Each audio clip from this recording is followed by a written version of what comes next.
Et j'ai le plaisir pour ça de vous accueillir pour vraiment pour présenter cette démarche du PUI Impulse, de cet outil de coordination du site, et de présenter également les outils dont vous pourriez bénéficier pour vous former, pour initier des projets d'innovation et de soutenir cette démarche.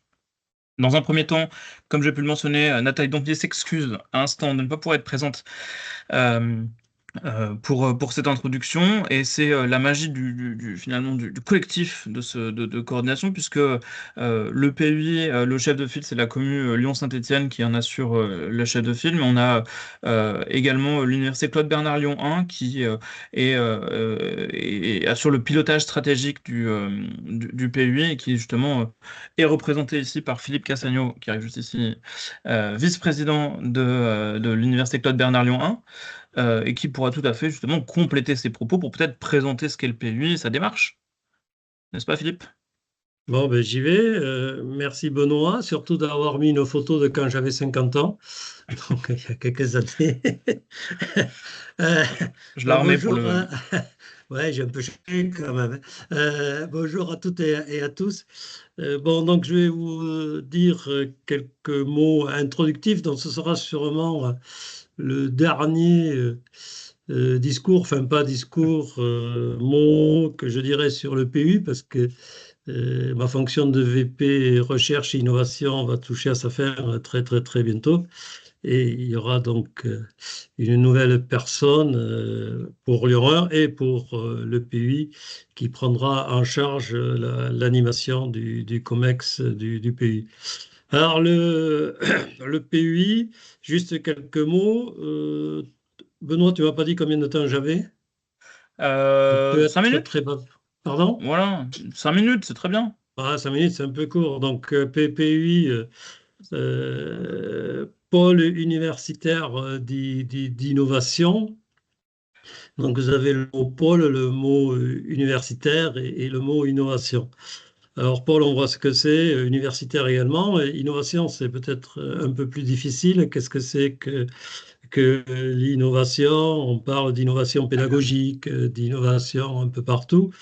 Mais je veux dire, il ne faut pas se tromper sur ce qu'est l'innovation pour parler du PUI, de ses missions, de ses objectifs. Alors, il y a un objectif politique dans le PUI, c'est de structurer le site sur l'innovation, mais c'est surtout rendre plus efficace le transfert de nos recherches et de les valoriser au mieux. Et surtout, c'est de nous rendre plus efficaces, nous, enseignants-chercheurs et chercheurs, pour la recherche et pour l'innovation. Donc pour moi, l'innovation commence bien entendu par la recherche et la recherche de haut niveau. Hier, j'ai entendu quelque chose, je pense, j'espère que ça ne verra jamais le jour, où j'ai entendu que le CNRS parlait de Kilaps en innovation. Donc pour moi, ce serait de la plus grande des âneries qu'on puisse faire dans les prochaines années, parce que l'innovation en tant que telle, c'est la recherche fondamentale quand même qui nous guide. Et surtout quand on est dans nos laboratoires du site Lyon-Saint-Étienne, globalement, c'est une recherche d'excellence. Et quand vous regardez en fait la valorisation qui est faite, elle provient généralement de recherches très très amont. Donc ça, il ne faut pas l'oublier parce qu'on parle d'innovation deep tech, bien sûr. L'innovation, ce n'est pas non plus et uniquement la création de start-up, c'est également tous les partenariats socio-économiques qu'on peut nouer avec le monde industriel, mais toujours pas dans le cadre d'une expertise ou d'une prestation, mais dans le but de développer en commun de la recherche amont, qui bien sûr là a une vision un peu plus appliquée, mais comme on dit souvent, il ne faut pas mettre la charrue avant les bœufs. Donc voilà, donc mon simple message, c'est que avant de parler innovation, il faut parler recherche, il faut mener des recherches de qualité et après, il faut savoir les valoriser. Alors, c'est là où Mhm. c'est peut-être le plus difficile parce que on touche un monde où la plupart de nous ne sommes pas confrontés ou du moins on s'y confronte au fur et à mesure de sa carrière. Donc, si on peut accélérer, je dirais, le contact avec le monde industriel le plus tôt possible dans sa carrière, c'est mieux. Donc, c'est un peu le rôle du PUI. Et le rôle du PUI, c'est donc d'animer, de structurer tout cet écosystème qu'il existe sur le site Lyon Système, sur le site Lyon Saint-Étienne. Et cet écosystème, il est extrêmement riche. On n'a pas attendu le PUI pour avoir des partenariats socio-économiques, on n'a pas attendu le PUI pour déposer des brevets et créer des startups. Le PUI est là pour nous donner encore plus de moyens et pour tenter de comprendre la complexité à laquelle vous pouvez faire face ou être confronté quand vous allez aller déposer un brevet, créer une start-up. Alors là, c'est une ingénierie financière plus compliquée. Donc, notre écosystème, il est riche et il est riche globalement sur le site des filiales de valorisation. Donc, pour Lyon 1, vous avez ESUS, filiale de projet, Lyon Ingénierie Projet. Et vous avez INSA Valor, vous avez Centrale Innovation, les ONR également, vous avez INSERM Transfer, vous avez CNRS Innovation. En fait, vous avez tout un écosystème qui est très, très, très riche pour vous aider et pour vous faciliter la tâche et vous décharger un petit peu je dirais, de ce côté administratif financier Mhm. qui peut être peut-être, qui peut vous paraître un peu compliqué. Donc le PUI, il a ce rôle-là d'animer ça, de coordonner, de façon que, Mhm. par exemple, les sociétés de valorisation aient à peu près le même discours, qu'il n'y ait pas trop de concurrence non plus, qu'il y ait de l'émulation. Donc voilà, et puis le Mhm. PUI, il est là aussi pour faire renaître Mhm. des nouveaux talents. Alors les talents, ils existent. Et il faut les trouver, les motiver. Et pour les motiver, il faut leur dire, eh bien, faites bien votre recherche, on s'occupe de tout le reste et vous verrez, tout se passera tout seul. Et peut-être même que vous pourrez devenir riche. Bon, avant de devenir riche, vous aurez beaucoup d'emmerdes, hein, ne vous inquiétez pas de ça. Voilà, donc si vous voulez, mettez-vous dans la tête que vous êtes un sportif de haut niveau. Et quand vous êtes un sportif de haut niveau, que vous allez faire une compétition internationale, parce que dans l'innovation, on est dans la compétition internationale, ah ben, vous êtes focalisé sur votre compétition. Vous n'avez pas besoin d'avoir le stress, d'avoir votre visa, d'avoir votre billet d'avion, je ne sais quoi encore, d'aller chercher des sponsors, voilà. Donc, ben, le PUI, il est là pour ça, pour régler tous ces soucis-là de façon coordonnée et de façon, je dirais, homogène au niveau du site. Alors, pour terminer là-dessus, il y a d'autres PUI en France, je ne sais pas si Benoît te le dira, mais notre PUI qui a été le plus mal doté, alors je ne vais pas revenir sur l'histoire de ça, les sites de notre taille à peu près, ils ont 10-12 millions d'euros, nous on n'en a eu que 2 millions et demi, et malgré cela, on est un des sites les plus performants. Parce que quand même, quand on nous a demandé d'établir le projet, on nous a demandé des indicateurs, brevets, retour de pays, start-up, collaboration avec des PME, eh bien, dans tous ces niveaux-là, il est excellent. Et donc, on était excellent avant même d'avoir le PUI parce qu'on était déjà assez bien avancé dans la structuration Mhm. du site. Et donc, le PUI est là pour donner une nouvelle dimension sur la base de ce qui existe et pour nous rendre encore plus performants et pour ceux qui ont des ambitions, des projets de valoriser leur recherche, eh bien, nous sommes là pour vous aider à différentes échelles. Ça commence à partir de votre VP Recherche Innovation, même à partir de votre directeur de labo, les VP Recherche Innovation, et puis les responsables des différentes filiales qui ont une connaissance très, très, très large du monde socio-économique et qui nous entoure. Donc, vous voyez, vous avez beaucoup d'appui. La difficulté, peut-être, c'est qu'on s'y perd. On ne sait pas à quelle porte Mhm. frapper. Donc, eh bien, nous avons cette mission, et c'est la mission de Benoît, de construire ça Mhm. avec le concours de tous les établissements de l'ESR lyonnais qui sont partenaires du PUI.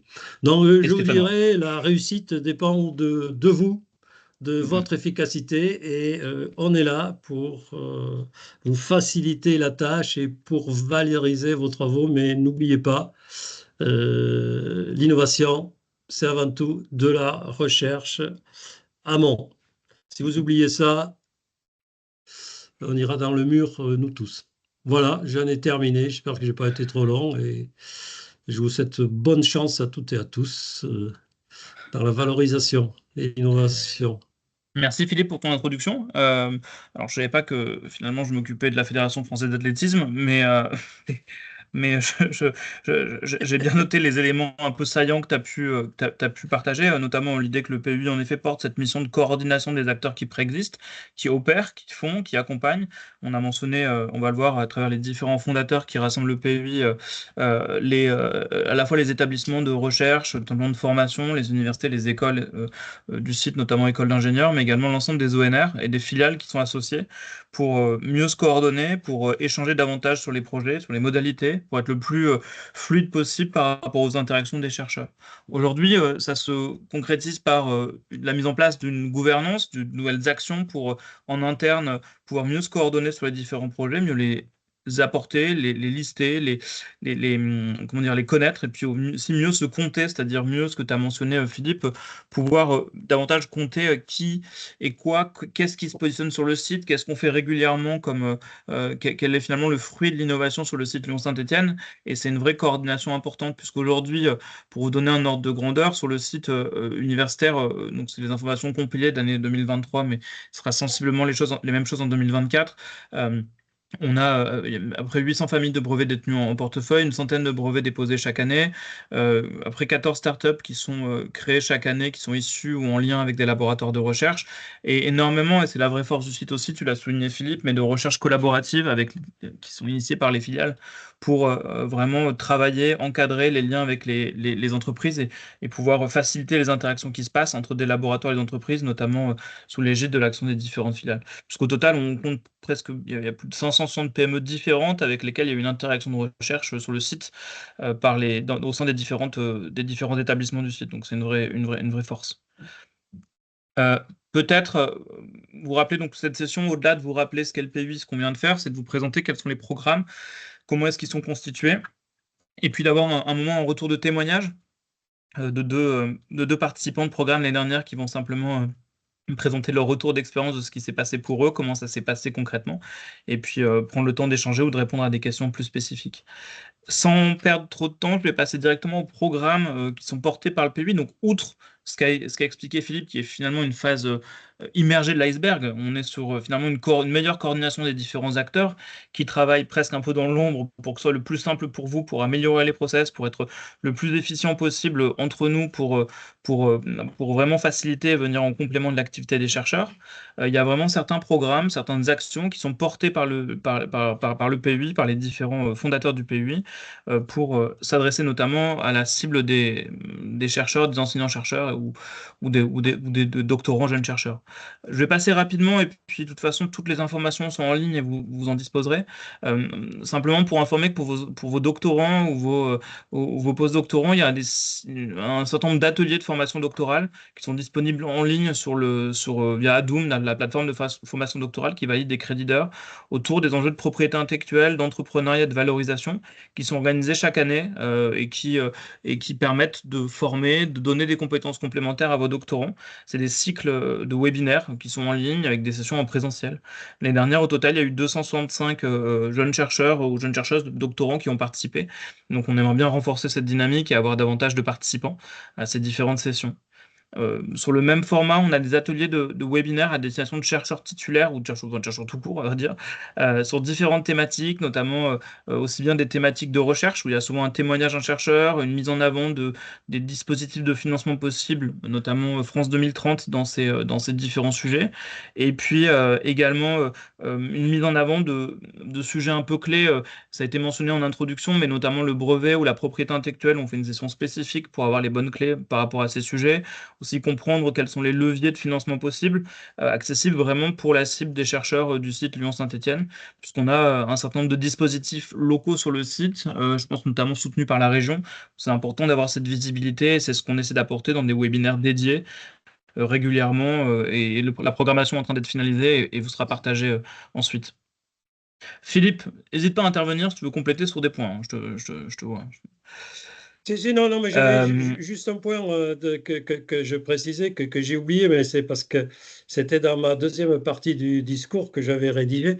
Non, non, j'ai oublié quand même, il y a un acteur principal également, qui est la SAT Pulsalis, et qui mm, s'articule parfaitement avec tous les établissements. mm, mm. Là, c'est pour la gestion de la propriété intellectuelle Oui, bien sûr. et tout ça. Donc, c'est important Mm, que je mm. le resitue quand même dans l'écosystème où ça Oui, toute sa c'est vrai que place. je l'ai pas trop dit non plus, et je devrais je devrais le dire d'autant Voilà. plus que c'est le pilote opérationnel du PUI, c'est-à-dire moi je suis hébergé au sein de la SAD Pulsalis dont je suis issu, et qui porte opérationnellement l'action du PUI, de par notamment sa capacité à pouvoir conduire des projets collectifs, notamment de l'animation de certaines communautés, de l'interface sur le suivi de projet avec l'ensemble des acteurs et des parties prenantes académiques.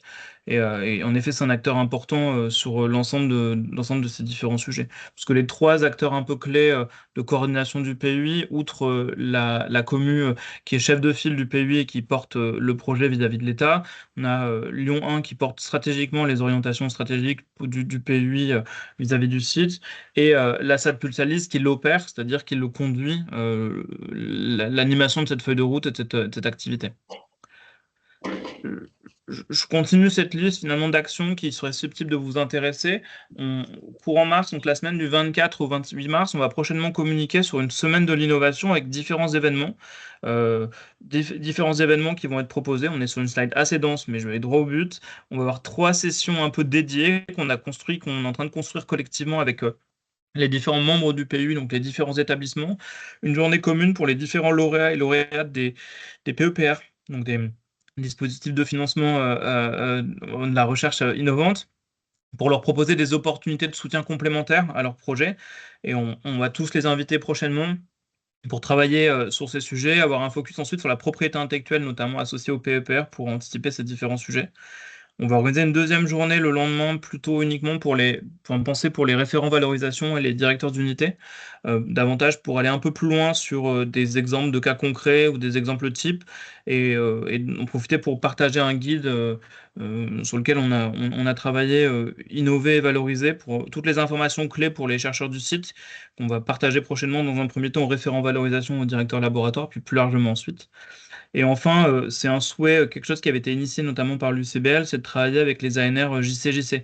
C'est-à-dire que la plupart des déposants aux ANR JCJC, c'est comment est-ce qu'on peut aussi vous proposer, donc plutôt a priori des personnes qui sont arrivées en poste il y a peu de temps, présenter plus largement les opportunités qui existent pour des chercheurs qui viennent d'arriver, et d'organiser une journée un peu dédiée à cette cible spécifique de chercheurs, pour montrer les leviers possibles et ce qui est possible de faire.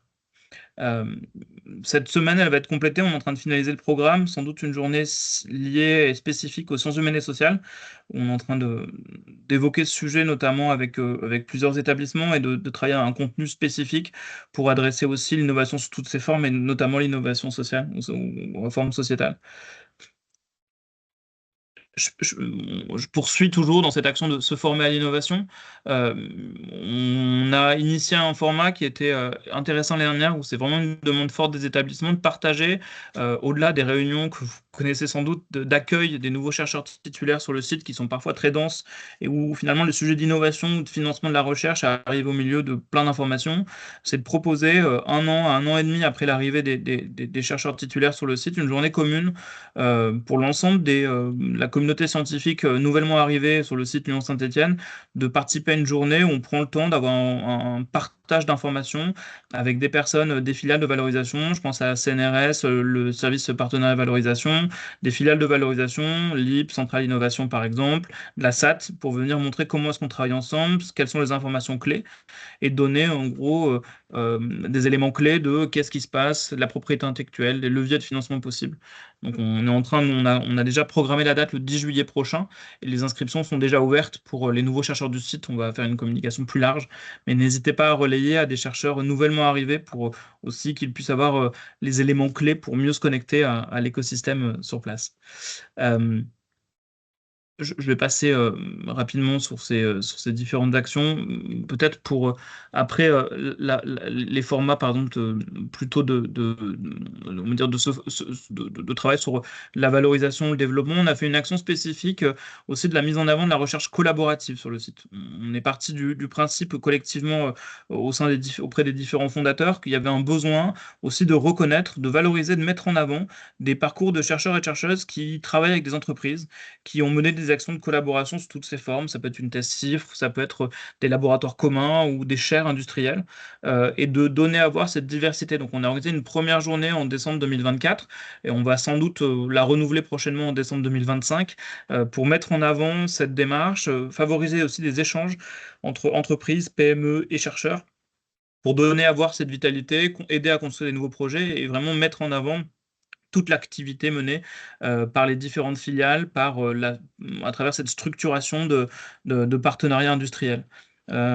Et ça répondait à un vrai besoin, puisqu'en 2024, il y a eu plus de 200 chercheurs participants à ces sessions, à cette session qu'on avait organisée. Donc, on ne manquera pas de renouveler l'expérience et de vous inviter à cette prochaine édition, et de faire un appel aussi à candidature ou témoignage, et avoir aussi une diversité de témoins pour donner à voir cette vitalité.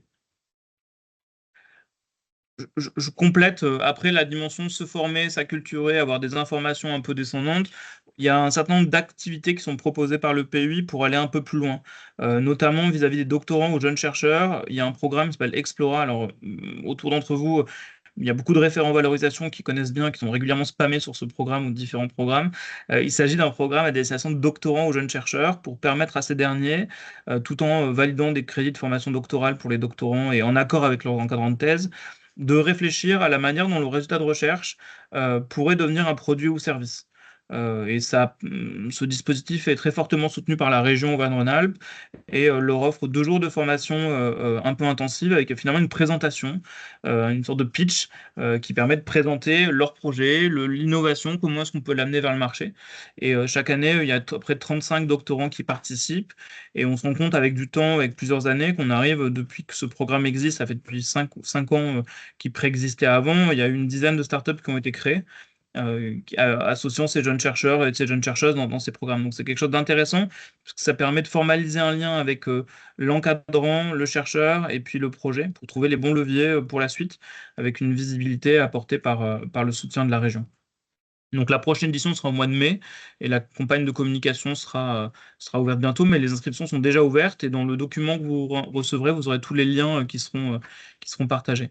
On a un autre dispositif qui est celui du programme chercheur Impulse, qui est un programme qu'on mène avec l'EM Lyon, qui permet de former des chercheurs titulaires cette fois, ou des chercheurs disposant de résultats avancés, où l'objectif c'est de vous proposer, et certains d'entre vous ont participé, on aura un retour de témoignage, 2 jours de formation immersive, d'abord en résidentiel, et ensuite 4 mois de formation avec l'EM Lyon. Donc ce sera des sessions de demi-journée pour vraiment monter en compétence sur les différents sujets, d'aller vers le marché, quelles sont les attentes, comment est-ce qu'on peut mieux l'appréhender en tant que chercheur, et c'est vraiment mieux trouver sa place en tant que chercheur et comprendre les enjeux aussi économiques liées à cette innovation.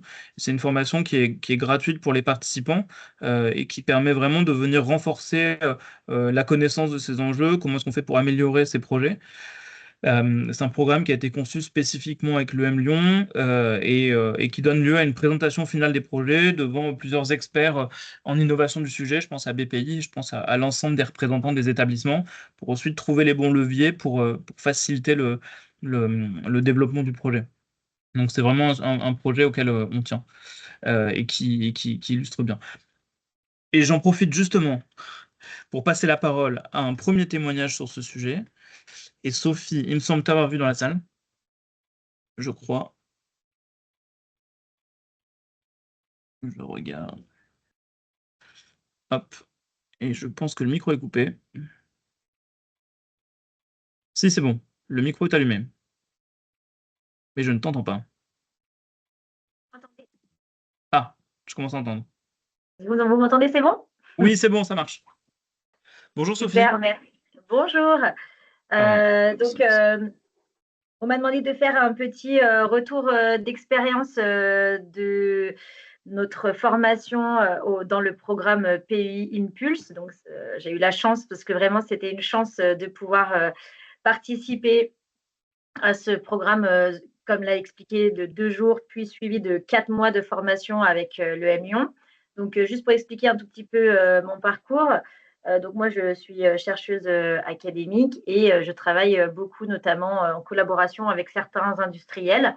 Notamment, je suis lauréate d'une chaire industrielle pour développer de la recherche vraiment translationnelle. Et je travaille notamment autour d'un marqueur universel des infections virales qui intéresse justement plusieurs industriels. Donc, pourquoi est-ce que j'ai fait cette formation? Parce qu'en fait, je connais très, très bien l'interféron, je connais très, très bien les virus, je connais très, très bien ces marqueurs, mais finalement, à chaque fois qu'on me parle de TRL, de levée de fonds, voilà, moi, je ne connais pas grand-chose. Donc, finalement, je partais d'un niveau de base assez bas, si ce n'est que j'avais déjà un brevet déposé sur cette innovation, des liens, comme je vous disais, avec des entreprises potentiellement intéressées et justement ce premier levé de fonds grâce à la chaire industrielle. Néanmoins, j'avais vraiment aucune connaissance sur la start-up, l'exhaustivité des levées de fonds potentielles et surtout les outils mis à disposition des chercheurs pour pouvoir avoir justement du temps dégagé si toutefois on se lance dans une aventure vraiment de start-up. Voilà, il existe beaucoup, beaucoup de solutions aujourd'hui pour nous permettre de mener à bien notre recherche académique et cette recherche transversale. Donc, comment est-ce que ça s'est passé, ce PUI Impulse? Donc, déjà, il y a un appel à candidature qui est fait. C'est simple à répondre. Et ensuite, on part 2 jours où vraiment on est coupé du monde et on apprend énormément sur tous ces vocabulaires. Et c'est vraiment très, très intéressant. On a des retours de témoignages, mais on a aussi des chargés de valorisation, des personnes qui ont monté leur start-up, qui expliquent voilà, tout le processus. C'était vraiment très, très intéressant. Et ce qui était surtout intéressant, c'était que nous étions une communauté de chercheurs avec des parcours très différents. Moi, typiquement, je suis dans la biologie, mais il y avait aussi des mathématiciens, il y avait aussi des personnes en physique, en traitement de l'eau, enfin voilà, complètement différents. Et finalement, on avait une formation qui répondait à tous nos besoins parce que c'était vraiment de la formation de base sur le vocabulaire et comment lever les fonds.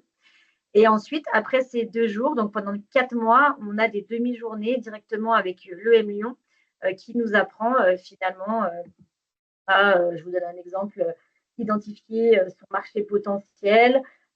J'avais repris quelques notes, comment finalement les utilisateurs pourront se servir ou non de notre innovation, donc avec les brevets autres, etc. Enfin voilà, vraiment, on a 6 sessions de demi-journée qui nous expliquent tout ça. Et enfin, on a une demi-journée, comme l'a dit Benoît, où finalement il y a les personnes de la métropole, BPI, etc., qui viennent nous entendre pitcher, nous entendre un peu sur notre produit, notre valeur ajoutée et nous challenge un petit peu et potentiellement nous propose certaines collaborations pour avancer. Donc moi, malheureusement, j'avais beaucoup de choses à faire dans la recherche académique depuis, donc j'ai pas eu le temps vraiment de concrétiser sur les avancées. Mais en tout cas, ça a été vraiment très, très instructif. Et donc, j'encourage tout le monde, juste déjà pour apprendre à suivre cette formation. Voilà, j'espère que j'ai été claire. Oui, c'était très clair, Sophie, merci beaucoup. Mais ce n'est que, c'est finalement juste, il y a un agenda qui est chargé, mais à terme, on ne manquera pas de voir la suite du projet arriver dans les différentes, enfin, qui va grandir progressivement. Mais en tout cas, c'était une formation, ce que j'ai pu comprendre à travers ce que tu as explicité, qui apporte un complément par rapport à la vision scientifique pure pour mieux comprendre le positionnement, comment utiliser on va dire, des leviers, une manière de présenter le projet aussi pour convaincre et pour trouver, on va dire, mieux comprendre l'écosystème, ce qui est attendu, comment ça marche, comment est-ce qu'on peut le faire grandir plus efficacement en quelque sorte. Oui, voilà. Et puis surtout, par exemple, nous, on a notre idée très arrêtée. Finalement, on a un Oui. marqueur universel pour les infections virales. Bon, bah, on pense directement aux bénéfices pour le médecin, pour le patient. Et bah, finalement, après tous ces cours, bah, finalement, le bénéfice économique, il n'est pas forcément à destination en premier lieu du patient et du médecin. Il sera peut-être, par exemple, pour les labos de ville. Voilà, c'est un exemple. Et c'est des choses auxquelles on ne pense pas du tout parce que nous, on est dans notre recherche. Et finalement, bah voilà, peut-être que la meilleure façon de percer le marché au début, c'est pas du tout la cible qu'on avait imaginée. Et juste pour cette ouverture d'esprit, là, c'était vraiment très, très intéressant de suivre cette formation. Ça m'a vraiment beaucoup appris. Ok. Ben, merci beaucoup pour ce retour en tout cas. Et puis, on ne manquera pas de sur les prochaines étapes du projet Revita. Merci. Merci beaucoup, Sophie. Euh, et j'en profite ensuite, je voulais passer la parole à Ulrich. Alors, je ne l'ai pas s'il est dans la salle parce que je ne le vois pas. Est-ce que Ulrich est ici?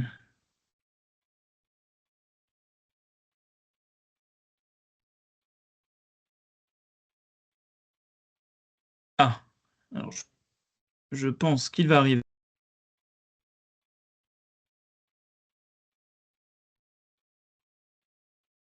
Excusez-moi, Ulrich va arriver tout de suite. J'en profite pour simplement rappeler que ce programme spécifique, les candidatures vont prochainement être ouvertes. Néanmoins, sur le site du P8, c'est déjà possible de se préinscrire. Et on serait ravis d'accueillir des chercheurs de toutes disciplines. Certains collègues en sciences humaines et sociales ont déjà pu participer à cette session, mais c'est évidemment ouvert à toute discipline, tout chercheur qui porte un projet, une réflexion par rapport à ses résultats de recherche, pour réfléchir à la manière dont ça pourrait se transformer en une solution au bénéfice de la société et quelles sont les meilleures modalités pour y accéder. En tout cas, c'est vraiment cette philosophie. En 2024, il y avait une promotion de 15 chercheurs qui étaient présents, 15 chercheurs et chercheuses. Et voilà, on a au total une quinzaine de places ouvertes. Donc on sera vraiment très partant pour vous accueillir et pour écouter les différents projets, pour les soutenir et puis apporter cette formation. Donc merci à toi Sophie. Et je pense que Ulrich nous rejoint pour compléter sur un projet un peu différent, qui également participé à cette session. Et je crois qu'il est arrivé dans la salle. Bonjour Ulrich. Bonjour Benoît, est-ce qu'on m'entend? Très bien. On m'entend très bien, et tant mieux. Désolé, j'arrive un petit peu en retard sur le fil de la réunion. Donc, je n'ai pas du tout écouté ce qui a été dit précédemment, mais j'imagine que c'est un focus un petit peu sur toutes les actions de l'Impulse PUI. C'est ça. Ben, je vous remercie de votre invitation pour faire un petit témoignage. Donc, je précise que c'est vraiment un témoignage de mon expérience qui n'est vraisemblablement pas forcément un modèle, c'est juste un cas. Et je voudrais partager un petit peu, effectivement, depuis maintenant 3 ans et demi que je suis rentré dans ce processus dit de transfert et d'innovation. Je peux apporter un petit peu l'expérience que j'ai vécue voilà, dans ce programme d'innovation via le soutien de Pulsalis et puis voilà, pour développer notre projet. Alors, je vais dire très rapidement quelques mots sur le projet, et puis après, si vous voulez, on peut échanger si vous avez des questions pratiques sur l'expérience que vit un chercheur au cours de l'innovation, je peux y répondre. Donc, le projet en question, c'est un projet qui est soutenu par Pulsalis, dont qui trouve son origine à l'Université Lyon 1, dans des laboratoires de chimie, donc à l'ILM, Institut Lumière Matière, institut auquel je suis raccroché. Donc, je suis chimiste. Et ce projet s'intitule Novaleum. Alors, Novaleum, c'est le nom de la start-up qui est en train d'être créée. Précédemment, le projet, c'était le projet Stepwise. Et ce projet il a pour objectif de mettre sur le marché des quantités industrielles d'huile biosourcée pour l'industrie. Donc la problématique est la suivante. Du coup, je n'aurai pas mes petites animations, là, il va falloir que j'explique un peu plus. Mais rapidement, en gros, dans le monde, il y a 250 millions de tonnes par an de culture d'oléagineux. On sait que les surfaces agricoles sont limitées. Or, le constat est le suivant, c'est qu'il y a une compétition de plus en plus prégnante qui se fait jour entre les usages industriels de l'huile agricole et l'usage alimentaire, ce qui pose un enjeu de sécurité alimentaire à terme. On a à peu près aujourd'hui 20% de l'huile agricole qui part vers l'industrie, les biocarburants, les lubrifiants, les cosmétiques par exemple, et c'est vraiment énorme. Et nous, la vision qu'on a eue avec ce projet Stepwise, c'est de récupérer un déchet qui est riche en huile. Et ce déchet, en fait, ce sont les huiles qui s'agglomèrent dans les canalisations du monde entier. Toutes nos huiles de fond, de poêle, de cuisson, de viande, de plat, de vinaigrette, de salade, toute cette huile qu'on utilise, qu'on mange au quotidien, on la retrouve dans les réseaux d'épuration, d'assainissement, mais aussi à travers... elles s'accumulent dans les réseaux aussi à cause du fait qu'on les jette dans l'évier directement, par exemple. Et aujourd'hui, donc, ça représente des millions de tonnes d'un déchet qu'on appelle des graisses, qui est un déchet d'épuration qui est incinéré aujourd'hui, donc créant au final beaucoup de CO2 et une perte d'une ressource importante. Donc notre vision chez Novaleum, c'est d'utiliser une technologie qu'on a brevetée et de la mettre à destination des professionnels publics et privés de l'assainissement, leur permettant de transformer ce déchet, donc cette graisse, en 3 fractions qui ont une valeur environnementale et économique. D'où l'idée de créer un business autour de cette technologie. Donc ces graisses, effectivement, via notre process breveté, vont se transformer en de l'eau qui va être déséquestrée du déchet, en un solide qui permet de fabriquer du biogaz et une huile biosourcée, recyclée, qui a des caractéristiques proches de l'huile agricole. Donc à terme, cette solution, elle va être déployée sous forme d'un container, tel que c'est représenté sur la slide, qui sera mis à disposition justement des collectivités territoriales, des professionnels de l'assainissement. Et cette solution, elle a l'avantage d'être plus pratique que ce qui existe. Elle est plus économique pour la gestion du déchet et surtout plus vertueuse pour l'environnement. Quelques résultats très rapidement. Donc nous, aujourd'hui, on a développé le procédé sur une échelle d'une dizaine de kilogrammes au laboratoire. On a développé toute une gamme de produits biosourcés issus de cette huile, donc des bases pour cosmétiques notamment, mais aussi des lubrifiants, des biocarburants. On a fait rouler une voiture, voilà, une Volkswagen Golf série 1 qui a roulé 500 km avec notre carburant. On a montré qu'on pouvait produire à partir d'une tonne d'huile 750 kg de SAF. Ça a disparu un peu sur la slide, mais c'est du carburant pour aviation. Et que cette huile, elle est 100% biogénique, comme l'attestent les analyses par des laboratoires certifiés. Voilà. En 2025, aujourd'hui, donc on est à la fin d'une période de maturation. Donc on a été accompagné par Pulsalis pendant 3 ans pour développer à la fois la partie technologique au laboratoire, mais aussi toute la partie écosystème autour de la future startup, le réseau, les réseaux des gens qui sont dans ce qu'on appelle la chaîne de valeur, donc ceux qui vont nous fournir la matière, les collectivités, les hydrocureurs, puis aussi les clients en aval qui vont utiliser l'huile qui est produite. Et en 2025, en fait, à ce jour, on rentre en démonstration industrielle et puis on est en train de finir de construire le pilote V1, dont vous avez une représentation schématique ici à gauche, qui va nous permettre de valider le procédé non plus en batch mais en continu, de travailler sur une plus grande quantité et qui va nous permettre de valider des choix techniques pour la solution industrielle qui va se développer. Très récemment, donc, nous avons eu l'accord écrit de la métropole du Grand Lyon pour réaliser notre démonstration industrielle sur le site de Pierre-Bénite, qui est la deuxième step en France en termes de taille, qui est Pierre-Bénite, au sud de Lyon. Et c'est là qu'on va poser notre démonstrateur. Une roadmap qui nous indique voilà, ce qui nous attend dans les prochaines années. Cette année, c'est la création de la start-up. Nous postulons au concours iLab, donc je pourrais en parler aussi. On a bénéficié d'une formation de plusieurs mois par Pulsalis pour préparer ce concours, qui est une subvention BPI d'une somme assez importante, plusieurs centaines de milliers d'euros. Nous rentrons en démonstration industrielle, comme je l'ai indiqué, 2025-2027 à la métropole Grand Lyon. Et puis, nous allons ensuite, on va dire, rendre le procédé plus robuste en faisant différentes démonstrations industrielles avec des partenaires actuels et futurs, tels que Suez, Veolia et d'autres métropoles, avec l'idée d'avoir un développement international de cette technologie. Voilà.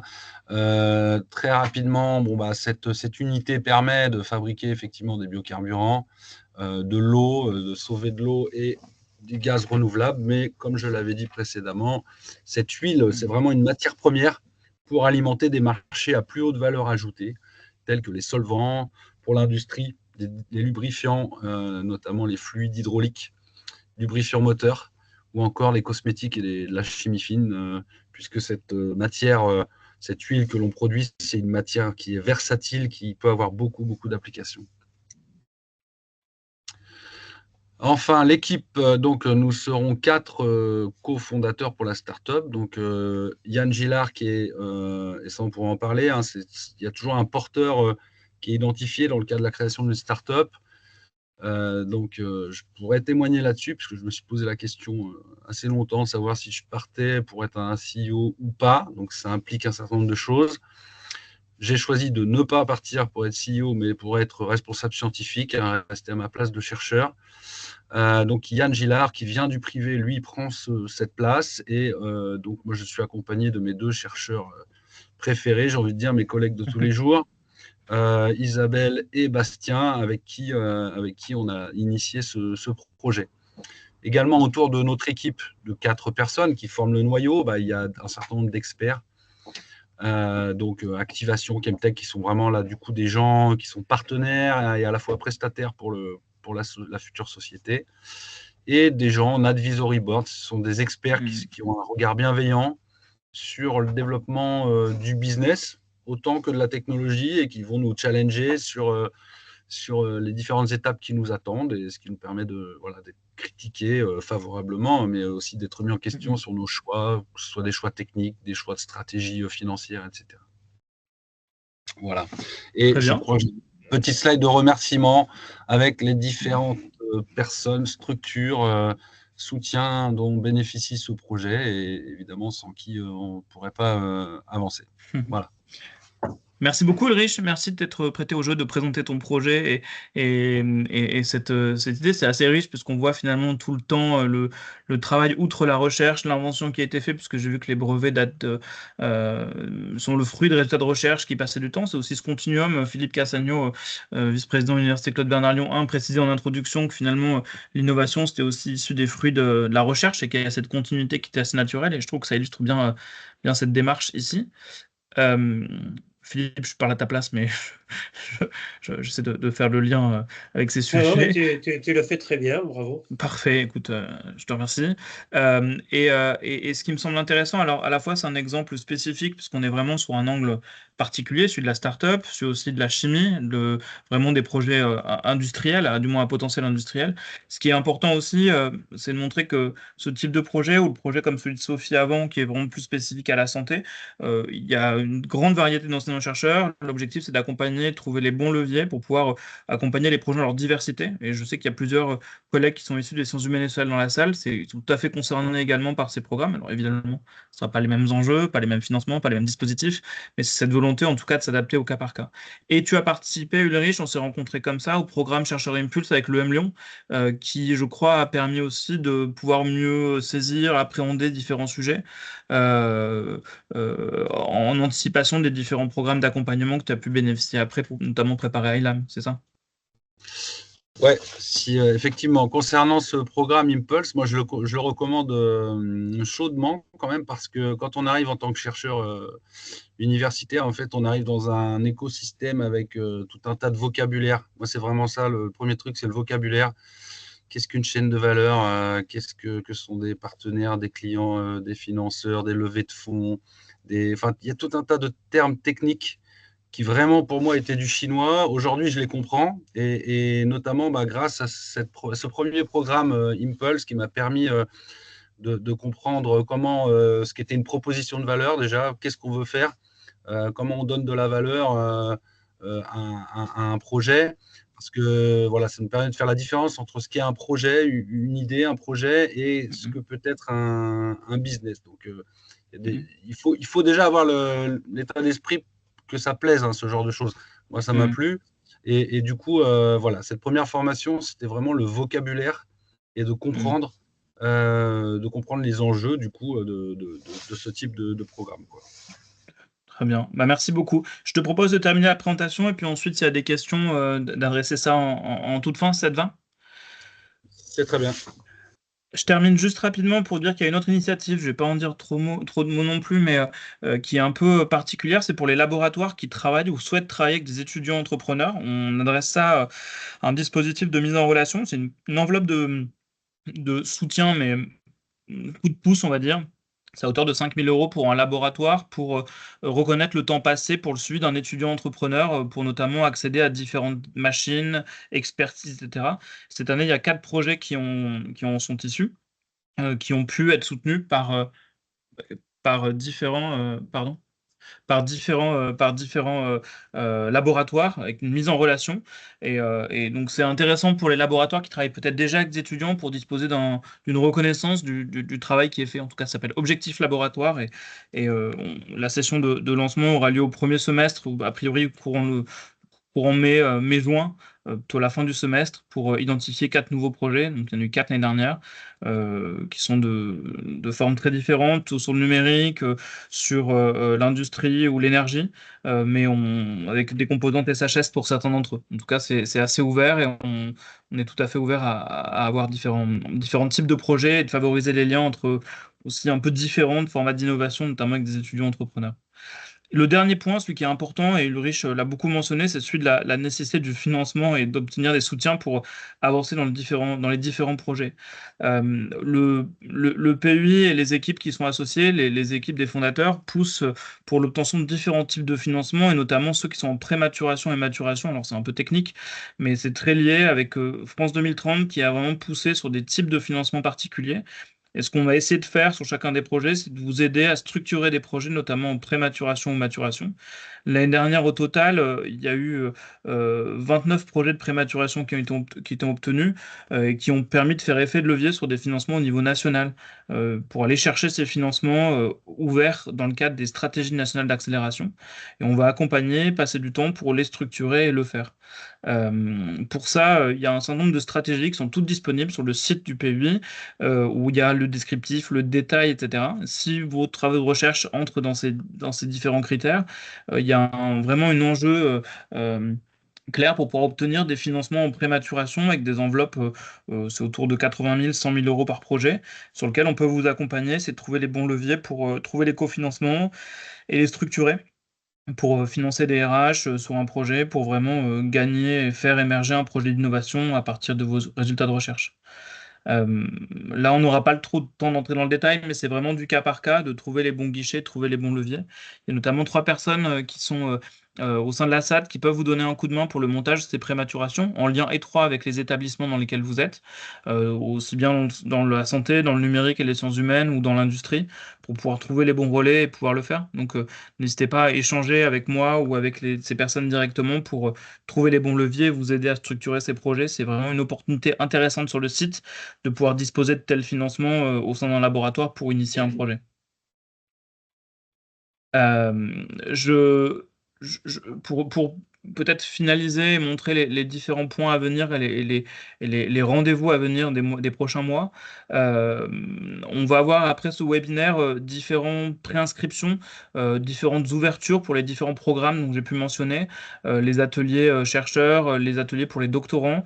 Vous allez recevoir une note un peu récapitulative de ces différents points et de ces différentes choses à prescrire que vous pouvez relayer, diffuser, et le programme détaillé des prochaines actions qui vont arriver tout au long de l'année 2025 pour adresser l'ensemble de vos collègues, répondre à des sujets.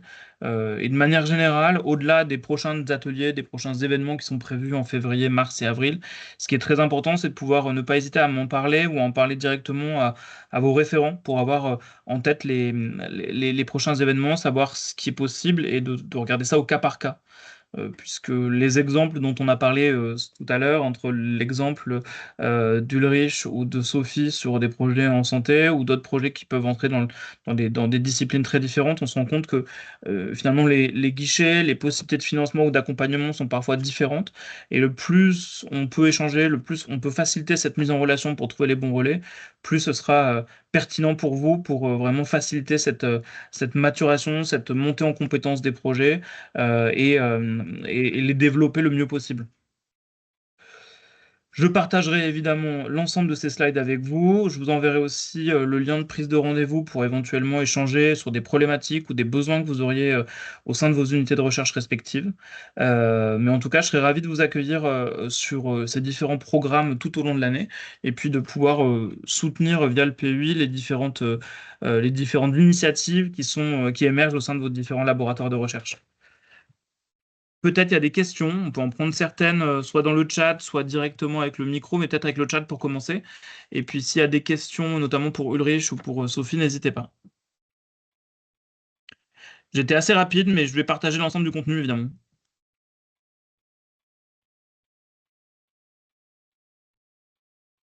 Philippe, toi, t'en penses quoi? Je te vois allumé, donc j'en profite. C'était clair pour toi? Qu'est-ce que j'en pense? C'était très, très, très bien. On s'améliore sur ces présentations-là. Benoît, parce que je crois que le message qu'on adresse, il est de plus en plus clair. Et puis surtout, merci aux deux personnes qui ont témoigné, là, Sophie et Ulrich. C'est des témoignages qui vous montrent, et comme l'a souligné Ulrich, la complexité quand même quand on va vers l'innovation et quand on veut aller vers la valorisation. Alors quand on est au cœur du réacteur, tous ces acronymes, enfin, tous ces mots-là, ben, il faut quelque temps pour se familiariser avec eux. Et il est vraiment...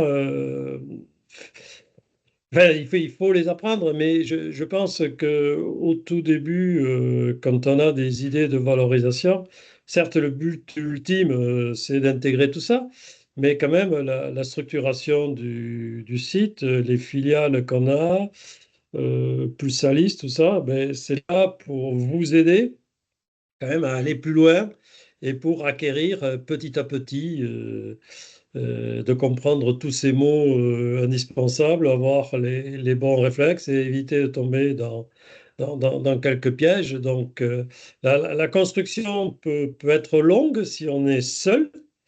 Et là, l'avantage du PUI et de tout l'écosystème, c'est de faciliter la vie, entre guillemets, si on peut la rendre plus facile, ça c'est pour, pour aller plus rapidement. Donc des formations comme vous avez fait par exemple à l'EM, c'est très, très, très formateur parce que là, on met directement les pieds dans le management de start-up, d'une équipe. Voilà, donc, alors je voudrais juste rebondir sur une remarque qu'a faite Ulrich, où il s'est posé la question, je démissionne et je vais faire le CIO de la boîte à laquelle j'ai contribué scientifiquement. Je crois que là, quand on en discute avec des professionnels, ils sont tous unanimes. Le chercheur, il faut qu'il reste chercheur. Et pour piloter une start-up, il est préférable effectivement d'avoir quelqu'un dont c'est le métier. Après, il faut avoir confiance en cette personne. Alors ça, c'est un autre point. il y a l'aventure humaine aussi et la dimension humaine qui est extrêmement importante dans ce domaine-là. Donc, je pense Philippe, que... Oui, pardon, je vois qu'il y a une question dans la salle. Alors, je voulais juste... de Samy oui. Janin. Samy, il connaît tout, lui. Oui, Samy, quelle Mais est ta fini, question? Philippe, t'avais pas fini. Non, non, non, non, mais c'était le- bon. Non, je veux dire, en fait, il faut pas vouloir faire tous les métiers. Et si on veut être efficace, c'est chacun son métier et chacun sa culture. Et l'objectif du PUI et toutes les actions que nous menons à l'innovation, c'est essayer de trouver le continuum entre tous ces métiers pour arriver à une réussite. Voilà. Alors, je ne sais pas si ceux qui ont... moi, je n'ai pas d'expérience start-up, j'ai expérience de collaboration, plutôt de collaboration avec le monde industriel, mais ça se retrouve un peu partout. Il ne faut pas vouloir tout faire. Il y a des financements pour faire ça, il y a des filiales, il y a la SAD, donc on a tout l'environnement. Après, la difficulté, c'est de comprendre l'environnement dans lequel on est. Oui, Samy. Euh, Bah oui, effectivement. Des fois, on est chercheur et on a un projet de valorisation, mais on n'a pas. Il faut pas et on n'a pas envie de devenir entrepreneur. On a envie de trouver les bons leviers pour faire en sorte que ce qu'on fait au labo, ça soit valorisé. Puis moi, je vais vous donner juste un exemple, puis une question très terre à terre. Moi, avant de venir à Lyon, j'avais breveté, enfin, avec des collègues, hein, on a breveté une méthode pour produire des agents de contraste. Il se trouve que sur ce brevet, ensuite, j'ai déposé un projet ERC que j'ai déposé à Lyon, puisque je transitionnais à Lyon. Donc, je suis venu à Lyon, j'ai développé ce projet ERC, puis on a montré avec ce projet ERC que ça fonctionne, quoi, que cette idée, ce brevet fonctionne. Le problème, c'est que le brevet, à l'époque, il était en Suisse, à l'EPFL. Je m'étais rapproché de la SAT.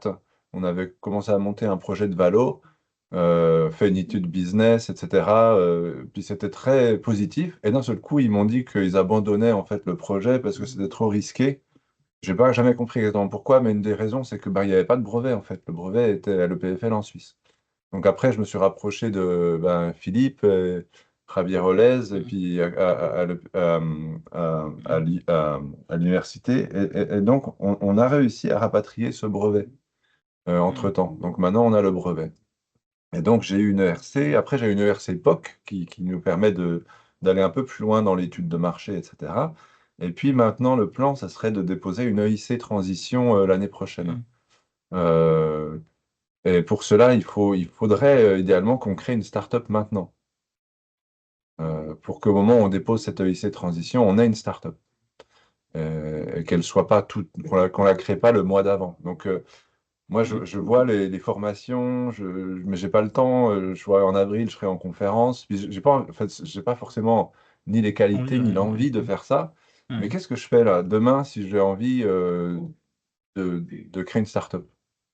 Bon, Même si, même si on n'aura pas de produit, on aura une start-up qui va peut-être. On a quelques produits puisqu'on fait des prestations sur certains accessoires, mais disons j'ai l'impression qu'on doit, on est dans une situation où on doit créer une espèce de coquille vide qui va ensuite nous permettre d'aller chercher des financements à l'Europe EIC. Donc, qu'est-ce que je On fais est vrai. concrètement? Je vais vers vous, je vais vers Madame et je Guillon. pense que le plus simple, c'est d'organiser une réunion entre Lyon Ingénierie Projet, Javier Olez, moi ou mon successeur, parce que moi je suis là plus que pour un mois, enfin, si tout va bien, si demain le recours est invalidé, on aura un futur président et une future gouvernance mi-mars, sinon ça pourrait être décalé, mais peu importe, et puis Alice, pour voir comment on peut s'organiser et comment on peut répondre à ta demande, si tu veux. Ouais, Voilà. il faut vraiment voir dans ces cas-là le PU plus comme quelque chose de facilitant. Là, on est sur des cas à chaque fois très spécifiques, donc on peut se programmer un rendez-vous juste après, en effet, avec les personnes qu'on a mentionnées, plus pour mettre les choses au clair et identifier ce qu'on peut faire dans ce cadre-là. Donc oui, typiquement, il ne faut pas hésiter à solliciter plus pour dire j'ai un problème, j'ai ça, l'objectif du P8 et de la communauté des fondateurs, c'est d'être tous autour de la table pour trouver une solution par rapport à un cas spécifique, pour que ça soit le plus indolore possible et pour permettre des succès. Une EIC serait géniale. C'est sûr que toi, ouais. Samy, tu as un problème de riche. Là. Alors, généralement, quand on a Bah un oui. problème de riche, on trouve la solution assez rapidement. Mais même si on n'a pas un problème de riche, quand tu vois l'expérience d'Ulrich et de Sophie, alors là, toi, tu es pressé peut-être dans le temps. Il faut que tu fasses ça dans les 2 ou 3 mois. Dans les autres cas, ça a pris, je m'en souviens, Isabelle Bonamour va l'avoir discuté au niveau du CAC. Ça a pris peut-être 2 ou 3 ans, Ulrich, la construction à partir de ton idée et la progression pour arriver à la start-up. Ça a pris 2 ou 3 ans. Donc 3 ans et là, demi. voilà, donc toi, Samy, tu es dans une constante de temps qui est totalement différente. Alors c'est sûr qu'en RMN, les constantes de temps sont toujours plus courtes. Donc il faut, je pense il faut qu'on étudie ça rapidement et qu'on se mette Ok. autour du table et qu'on soit efficace, quoi. Voilà. Je prends la Ça main et marche. puis Ok. sur ce genre de sujet, je prends la main sur ce sujet et puis j'organise un point avec les différentes personnes qu'on a mentionnées pour trouver une solution. C'est super. Il faut de Merci manière beaucoup. générale pas hésiter puisque chacune des thématiques, des problématiques que vous pourriez rencontrer sont différentes au sein de vos différents laboratoires, aussi des collègues, parce que beaucoup d'entre vous sont référents en valorisation, de toujours avoir en tête d'utiliser typiquement le PUI comme un relais pour identifier aussi des acteurs, organiser des actions de sensibilisation si vous le souhaitez, rassembler différents acteurs autour de la table, identifier avec vous des points, c'est vraiment un relais fort qui pourrait être fait. Je vois certains collègues de Creatis ou d'autres laboratoires, typiquement, n'hésitez pas à solliciter, peu importe la typologie ou EVS notamment, pour avoir des témoignages d'expérience, de démarches de valorisation, de travail d'industriels sur différentes disciplines, quelles qu'elles soient, de trouver des bons exemples et des bons retours d'expérience. Voilà, on est vraiment là pour faciliter les interactions et puis trouver des solutions, au-delà des Très bien. programmes qu'on propose.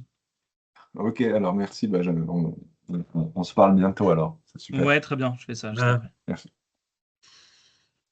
Y a-t-il d'autres questions? Alors, je crois qu'il y a des questions dans le chat. Je vais regarder tout de suite. Hop, j'ouvre. C'est maintenant. Alors, comment s'articule un dispositif Prémat tel que Cactus et le PEPR Spleen? Peut-on dire que le PEPR est plus amont que le dispositif Cactus orienté valorisation? C'est exactement l'idée, Olivier. Alors, je vois pas le nom de famille. Les PEPR, tels qu'ils ont été constitués, on est vraiment sur la recherche d'innovation, la recherche de rupture.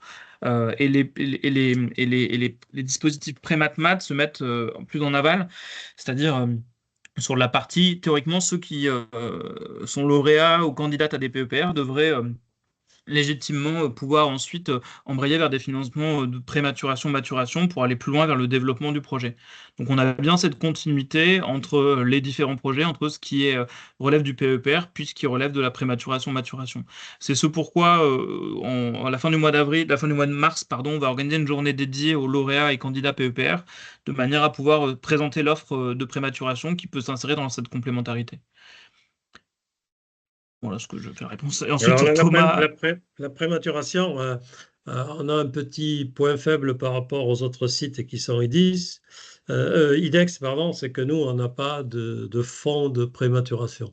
Alors, quand même, dans le cadre du pays, l'ensemble des établissements, ils ont fait un effort, enfin, dire, ben, on va essayer de financer de la prématuration. C'est-à-dire que généralement, quand vous faites de la prématuration via les Sénats, vous avez, il faut que l'établissement cofinance à hauteur de 30% pour pouvoir déposer votre dossier au niveau national de la SNA. Bon, et après, au niveau national, vous avez une décision qui est prise pour le financement global. Alors nous, à l'université Claude Bernard, on a privilégié ça dans le COMP. Alors, je ne sais pas si vous savez ce que c'est que le COMP, mais c'est comment dire, un contrat avec l'État de performance où il donne 0,8% de plus à l'établissement par rapport à sa dotation. Et donc, on a ciblé, que mes chiffres ne soient pas faux, je crois, 150 000 euros par an sur les 2 ans. Bon, alors, ça veut dire que une prématuration, c'est typiquement 120 000 euros. Donc, c'est un postdoc de 1 an ou un ingénieur à peu près. Donc, ça veut dire qu'en 2025, on va pouvoir cofinancer à peu près 5 prémuturations. Et s'il y en a plus qui sont de qualité, et dont on juge qu'il y a un potentiel, on peut en financer un petit peu plus. Les autres établissements le font également, alors avec bien sûr, proportionnellement moins de moyens que nous. Mais globalement, Benoît, quel est le total des prématurations qu'on a financées, par exemple, en 2024 sur le L'année site? dernière, alors je ne vais pas dire une bêtise, mais c'est autour de 25 sur le site, ou plus d'une vingtaine en tout Voilà, cas de prématurations sur le site. Et il faut savoir aussi qu'il y a aussi les prématurations CNRS. Quand on parle de CNRS. prématuration, les ONR, je pense les COPOC, INSERM aussi vont dans ce Mmh. cadre-là, et c'est d'avoir une visite partagée sur le site sur ce type d'enveloppe de financement, sur des projets, alors je ne vais pas dire le mot TRL, mais de vraiment post-recherche, sur lesquels on peut avoir mobilisé des financements autour de 100 000 euros pour ce que tu as dit, des Voilà. recrutements de 1 an de RH, type postdoc, ingénieur, pour faire le développement d'une preuve de concept et générer de la propriété intellectuelle ou une réflexion sur qu'est-ce qui pourrait être intéressé des acteurs socio-éco. Et là-dessus, Voilà, donc, on a ça. Merci Sophie. et donc, Pusalis aussi en a financé un petit peu l'année dernière. Donc, il y en a Oui, eu oui. 25, Lyon en a financé 5 à peu près. Mm, Voilà, mais si vous regardez les sommes, ça commence à devenir négligeable, et surtout les sommes qui reviennent mm, au niveau national, ben, ça fait plus 3 ou 4 millions d'euros, quoi. Donc, c'est pas négligeable, et ça donne quand même mm, mm, un impulse dans les projets. Alors, mm, il ne faut mm. pas que ce soit déguisé non plus, que ce soit un financement de postdoc déguisé. Ouais. Il faut que ce soit réellement pour aller dans Mm, le mm. cadre Oui, c'est ce qu'on d'une gardera et c'est innovation ce que regardent les et d'une personnes qui instruisent, hein. valorisation. Bien sûr qu'on soit bien dans cette démarche Voilà. d'innovation valorisée. Il y a une autre question de Thomas Huitch, pardon, pour se renseigner sur les possibilités de financement pour un projet de thèse axé sur les innovations dans le sens des neurosciences, avec une collab entre le LIBM et l'Université de La Réunion, et un laboratoire du site de La Réunion qui se pose une question sur ce sujet. Alors comme ça, à brûle pour point, j'aurais peu de réponses pour donner ces éléments, mais il faudrait peut-être qu'on regarde, qu'on échange et puis qu'on trouve les bons relais par rapport à cette demande. En tout cas, le PU ne porte pas d'action propre par rapport à cette mission, mais on pourrait voir qu'est-ce qui est possible avec notamment les co-tutelles et l'IBM. Je Hmm. pense notamment l'Université Claude Bernard Lyon 1. Oui, oui, tout à fait. Alors, il y a une question pas qui est amusante. Je vois l'innovation, selon vous, est-elle innée ou se travaille-t-elle? Ah, j'ai pas vu ça. Ah, ça, c'est une bonne question. C'est une excellente question, ça. Moi, je dirais, il y a un peu des deux. Ça se travaille. Et ça vient surtout de comment on est ouvert au monde extérieur, en fait, hein. Même si vous faites des partenariats juste avec des industriels, c'est comment vous gérez vos partenariats. Si vous êtes attiré de travailler avec d'autres gens qui sont dans notre univers que vous, si vous avez peur du grand méchant capital, bon, c'est pas la peine d'y aller. Voilà, donc je dirais avant tout, c'est une ouverture vers le monde socio-économique. Et puis après, bah, bon, Et certains après, disent tu vois, c'est pas, c'est pas ma l'idée du, mission. ouais, ta Voilà. remarque sur le capital, etc. Je dirais que c'est plus compliqué que ça. Il y a une volonté, je trouve, un driver important qui est celui de la volonté d'avoir ces travaux de recherche qui puissent avoir un impact. C'est un peu ce que je remarque dans les différents Ouais. profils de chercheurs qu'on puisse avoir. Et que finalement, ça se répercute sur une volonté de se dire, des résultats de recherche, comment est-ce qu'ils peuvent bénéficier au plus grand nombre? Et de se dire, c'est quoi le vecteur qui est intéressant? Ce qui a exprimé aussi tout à l'heure Ulrich, c'est de se dire qu'il y avait certains modèles, enfin non, pardon, Sophie, qui avait dit qu'elle n'avait pas pensé nécessairement à la médecine de ville comme moyen d'application, mais en fait, c'est de se dire comment est-ce que mes résultats de recherche que je trouve hyper intéressants, qui font sens et qui permettent d'apporter à des réponses concrètes à des sujets que c'est, comment est-ce qu'ils peuvent trouver un écho dans la société et quels sont les bons leviers pour le faire. Et ça que je trouve intéressant, c'est que finalement, ces bons leviers, ils viennent par cette démarche de dire comment est-ce que je les amène vers la société, comment est-ce que ça peut bénéficier au plus grand nombre. C'est des choses qui peuvent paraître évidentes en santé quand on développe un médicament, de se dire on l'amène vers la société, mais qui nécessite un peu plus de travail sur d'autres disciplines, je pense en ingénierie ou en sciences humaines et sociales, pour trouver les bons relais. Comment est-ce qu'on fait pour apporter service à une collectivité, par exemple, ou à un acteur industriel? Et on se rend compte surtout qu'il y a une vraie diversité de formes. On n'a pas beaucoup parlé de start-up à travers les exemples, les questions qui étaient là, mais il n'y a pas que ça. Finalement, les startups, il y en a Ouais, que, entre c'est guillemets, 14 l'année dernière, mais on se rend ouais. compte que, par contre, on a plus de 3000 collaborations sur le site avec des industriels, 600 PME qui ont travaillé. Donc, cette vraie diversité qu'il faut mettre en avant, à mon sens, c'est de dire qu'il y a autant de projets d'innovation et de valorisation qu'il y a de chercheurs sur le site, et on peut trouver quelque chose qui fait sens avec vous, ce que vous avez envie de faire, comment est-ce que ça peut être fait, comment est-ce que ça peut être structuré, et c'est pour ça qu'on organise le maximum d'événements, d'actions pour que chacun puisse s'y retrouver. Ah, si je prends mon cas personnel, par exemple, une start-up, ça m'a jamais tenté. Par contre, d'avoir des partenariats industriels, Mhm. et j'ai Oui. travaillé avec des grands groupes et des PME, tout le monde, dans le cadre de grands projets collaboratifs de CIF. Et ça, j'avais plus, effectivement, j'avais plus cette culture Mhm. de travailler avec des partenaires socio-économiques que Oui. de créer sa propre start-up. Bon, après, je sais que dans mon labo, il y en a qui ont créé leur start-up et qui fonctionnent très bien. Mhm. Voilà, donc c'est chacun Et un il y a peu des exemples, l'innovation. il y a une question, je rebondis, excuse-moi Philippe, je pousse un peu. Il y avait une question de Ouais. Catherine Martin-Cluzet qui disait des exemples de gros industriels avec qui c'est possible, enfin avec qui des acteurs travaillent sur le site. Est-ce que Philippe, tu as justement des retours d'expérience sur ce sujet? Alors, moi, je suis dans le domaine des polymères de la chimie, mais dans mon domaine, ben, ça va être Saint-Gobain, Michelin, Total Énergie, Mhm. tous ces grands groupes-là, Arkema. Je pense qu'on pourrait demander, par exemple, à Aesus de nous sortir la liste Mhm. des gros industriels avec qui nos collègues Mhm. ou des laboratoires travaillent. Vous allez Mhm. être impressionné, quoi. Mhm. Ouais, On a une force considérable de ce côté-là de collaboration avec des grands groupes et des PME aussi, hein.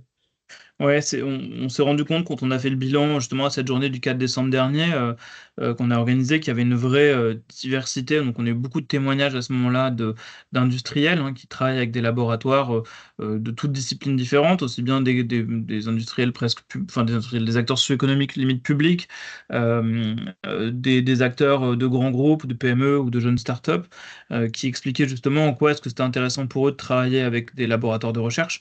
Je pense notamment, tout à l'heure on parlait du LIBM, mais on a quelques projets, enfin il y avait quelques acteurs, notamment, je crois que c'est Oka, Mm. de, de, pardon, de chaussures, et donc typiquement on était sur cette démarche. Je vois une autre Juste un question, commentaire sur pardon, les vas-y, je partenariats t'en avec prie. les industriels. Il y a beaucoup bien sûr, d'affinités humaines, mais moi, je me rappelle avoir travaillé avec des industriels et la première question que j'avais de me poser, mais comment êtes-vous venu vers moi? Alors, c'est la connaissance du labo, mais également les publications. Les grands groupes Mm. nous suivent en fonction de nos publications et de leur centre d'intérêt. Donc, je dis toujours, ça part de la recherche, hein. Toujours. Mm.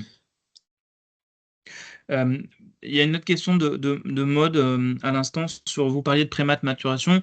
Est-ce que vous faites des liens avec des formations d'innovation sur le site, par exemple à Grenoble, il y a la SAP qui travaille avec des étudiants sur des formations pour défricher ces deux phases? Alors oui, exactement. Alors on a déjà des actions communes avec Grenoble, je pense notamment aux actions sur les doctorants, c'est peut-être ce à quoi vous faites référence, où on est déjà en coordination avec le PU de Grenoble via la SAT Linxium, et puis avec Clermont également là-dessus pour défricher des projets, identifier les premières étapes. Donc, c'est le bootcamp Explora qu'on a évoqué. Et plus largement, au sens large, le PU, il est vraiment pensé, la feuille de route est construite pour le site Lyon-Saint-Étienne. Néanmoins, il y a des interactions qui se font avec les autres PUI pour aussi avoir des retours d'expérience de dispositifs qui marchent et qui ne marchent pas pour s'adapter au site. Donc, oui, après, peut-être que je ne parle pas exactement de ça, donc peut-être que je vous contacterai pour avoir des éléments un peu plus précis sur cette action auquel que vous avez peut-être en tête, qui concerne peut-être d'autres unités ou d'autres actions. Donc je vous enverrai un message peut-être pour avoir des informations plus spécifiques par rapport à ça. Très bien, merci. Ça fait qu'on a dépassé de 17 minutes le temps imparti, mais on n'a pas perdu tout le monde, donc a priori c'est que c'était intéressant.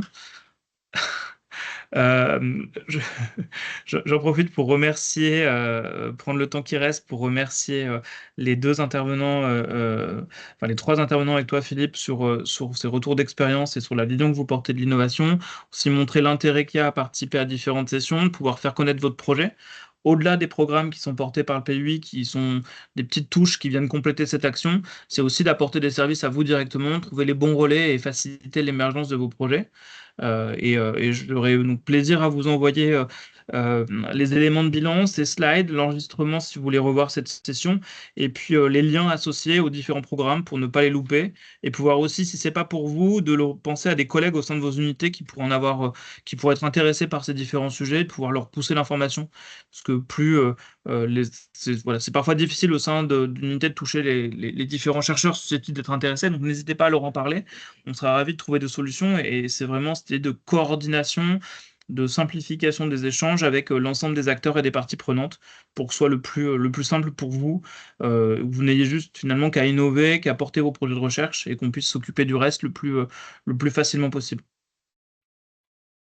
Voilà, donc j'aurai grand plaisir à échanger avec vous, à vous renvoyer ces éléments, et puis on se tiendra au courant sur vos différents programmes respectifs, et si vous voulez aussi qu'on mène des actions dans vos unités, n'hésitez pas. Je ne sais pas si... Question ou d'autres remarques, mais en tout cas, merci à vous.